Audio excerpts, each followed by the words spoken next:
President Trump is working his way up the West Coast to restore law and order, federalizing 200 Oregon National Guard troops to protect ICE facilities in Portland from months of ongoing Antifa violence. There have been a number of developments over the last few days, with Oregon Governor Kotek responding to this deployment of troops in Portland, and Washington Governor Bob Ferguson has also issued an executive order preparing to fight any kind of federal enforcement in Washington state. In today's video, we're going to take a look at what has been going on over the last couple of days and what we can expect going forward.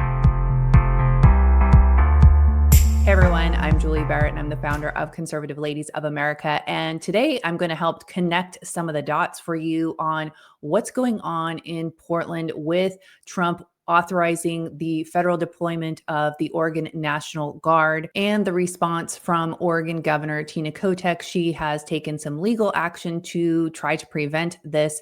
And we've now got Bob Ferguson entering the mix as well. And I'm going to point you back to some legislation that was passed this year in Olympia, anticipating this exact scenario. On September 28th, Defense Secretary Pete Hegseth issued a memorandum placing 200 Oregon National Guard troops under federal Title X command for 60 days. This is intended to protect federal property, including the ICE facility in Portland, Oregon. The White House put out a statement saying, "The radical left's reign of terror in Portland ends now. This isn't protest, it's premeditated anarchy that has scarred the city for years. Officers have been battered, citizens terrorized, property defaced.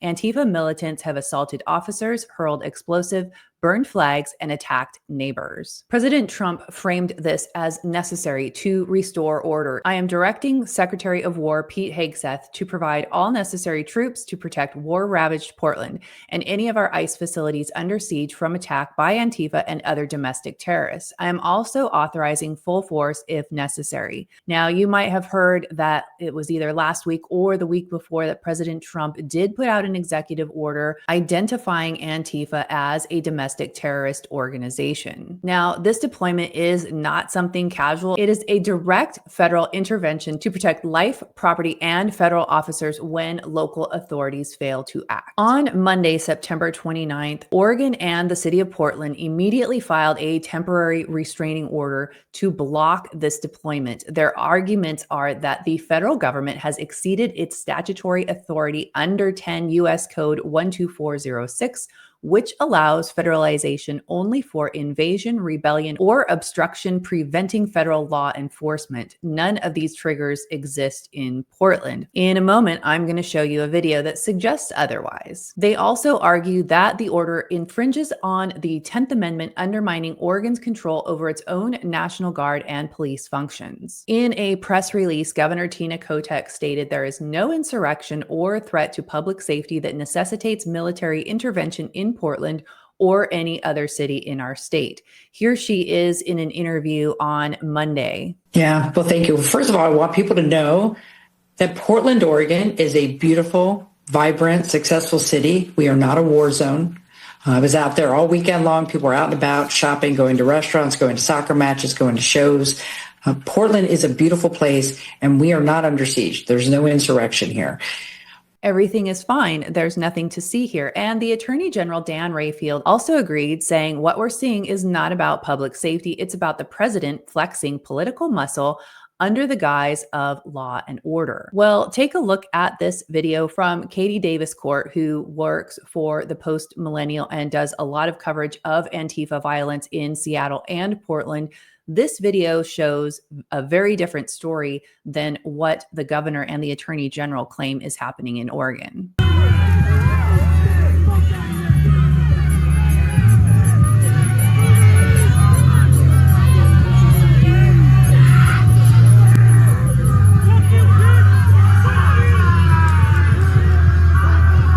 This is one of several videos just like this that show very clearly the city of Portland is under siege by Antifa militants. The temporary restraining order is now pending, and a hearing will determine whether the federal government can deploy these troops while the legal battle continues. The outcome will likely set a precedent for federal-state conflicts across the country, which leads us to what's going on in Washington state. Governor Bob Ferguson, who I believe is out of the state for 2 weeks, has issued an executive order on September 29th. He is preparing to defend Washington from Trump's efforts to restore law and order, particularly in Seattle. The order is Executive Order 25-09. It creates an immigration sub-cabinet to coordinate all state agencies on immigration-related matters, including data protection to shield immigrant information from federal authorities, coordinations with programs like the Keep Washington Working Act, oversight of the Family Separation Rapid Response Team, formalizing efforts to counter federal immigration enforcement.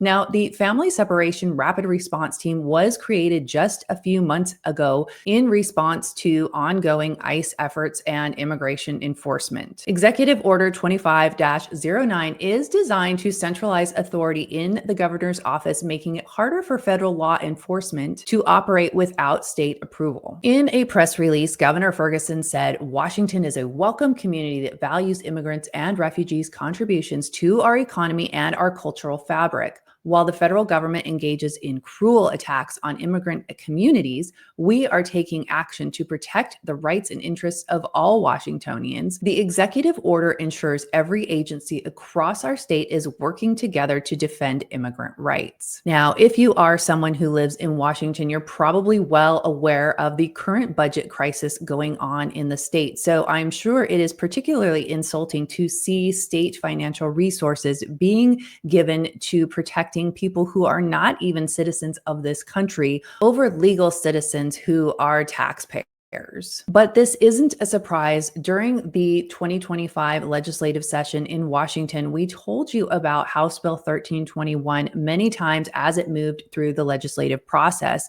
This bill was passed with an emergency clause, making it take effect immediately. What this law does is it prevents out-of-state or federal troops from operating in Washington state without the governor's consent. It centralizes control of the National Guard in state hands. When we saw this bill drop back in January, we knew that this was in direct response to the incoming Trump administration and what their immigration priorities were from the campaign. Democrats supporting this bill made it very clear that this was in a direct response to the Trump administration and to prepare Washington state to fight back against their efforts to deport illegal aliens. Representative Charlotte Mena, who was one of the sponsors of this bill, said, "Without this bill, there is nothing to prevent other states from sending their National Guards here to carry out their agenda." And Senator Rebecca Saldana added, "We've seen what happens when federal forces are deployed without accountability. House Bill 1321 gives our state the power to stand up and say, 'Not here, not now.'" House Bill 1321, combined with this new executive order and the Keep Washington Working Act, essentially locks Washington down against federal interventions like the one Trump just executed in Oregon. Residents on the West Coast have been very hopeful that this Trump administration would come in and deal with some of this Antifa violence that goes on in the cities like Portland and Seattle and Los Angeles. And it's very discouraging, I know, to see the governors like Newsom, Kotek, and Ferguson fighting back and defending themselves against this. I think what we are going to see is this is going to continue to ramp up. Later this week, we should have a decision from a judge about this temporary restraining order that's been requested by the state of Oregon. I would anticipate that the judge is going to grant this restraining order, and we are going to see more legal battle ahead on this, in which case I think that would delay any intervening in Washington state. I don't imagine that we would see Trump sending the National Guard to Washington state while there's legal stuff going on with Oregon. I don't know if he would legally be able to do that if a judge has prevented him access to doing so in Oregon. So this is something to continue to watch. I hope that the Trump administration will stand their ground, because I know that residents in these blue states where Antifa has really taken root where they don't really have law and order, where they have gone through great legislative efforts to defund their police and really not allow their police to enforce the laws and lock up the criminals. So this is going to be something that we're going to keep an eye on. We will be sure to bring you updates as they come. Please be sure to share this video so other people know what's going on. I know we see a lot moving quickly across social media, so I wanted to make sure that I connected these dots for you and I showed you what's going on legally, what Bob Ferguson is signaling with his executive order, what the legislation then allows Washington state to do in defiance of the federal government coming in. Thanks so much for watching. If you're not already, please do subscribe to the channel, and I look forward to seeing you in the next video.